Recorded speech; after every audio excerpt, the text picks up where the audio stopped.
Hey guys, Paul Morrow here again, doing a big news recap for Monday, 6 October. Here we go. So the big story has to be the fact that it's come to light that Jack Smith and his team were monitoring the phone calls of 8 sitting Republican senators. Unbelievable and unprecedented in my experience, and I think anybody's. So let's tease this out from the beginning. First of all, in order to do a case like this, you have to do a predication document. So the team in the Washington field office of the FBI, they would have put together this document, goes to FBI legal. They got to sign off on it. And in this case, it would have gone all the way up the chain because of the gravity of the situation. Wray, Merrick Garland, they all had to know about this, okay? What's in that document? I can't imagine a set of facts that would have justified this. 8 sitting Republican senators. Find that document. It's going to be in the eternal DOJ emails, if nothing else.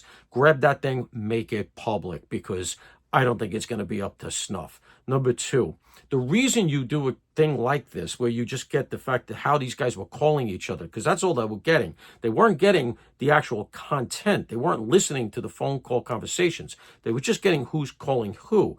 The reason you get those records is so that you can build to a wiretap. That's how these cases work. You start small, you got to build into things that are more penetrative. So put it in the context, let's say, of a drug dealer, right? You got a guy that's suspected drug dealer. You get the contacts. You see who he's calling. You see it. Look at this. He's regularly calling a known drug distributor. Well, then, boom, you go back to the judge. Now you got enough to go up to a wiretap, which is more penetrative. I got to ask, in this case, did they do that? I'm not hearing anybody else talking about this, but I feel like we're only at the beginning of these revelations. Did they build to a wiretap?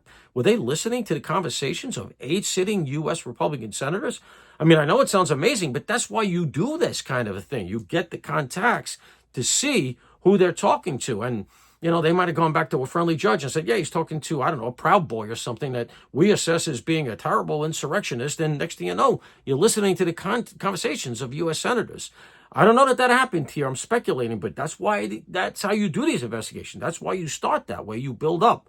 Man, if they did that, what a political explosion this is going to be. Secondly, the Trump administration being sued by Oregon and Illinois relative to the activation of the National Guard. Understand that as long as the Trump administration stays within the 4 corners of supporting ICE operations, and keeping federal law from being impeded, they're on firm legal ground. They'll win this one. I hope they stay with that.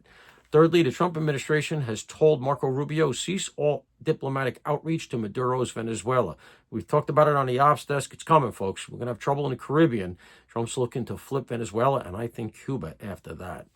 Lastly, I just want to say I went to a wake tonight for Chief Joe Herbert, my former boss, one of the greats. Rest in peace, Chief. Thank you for everything.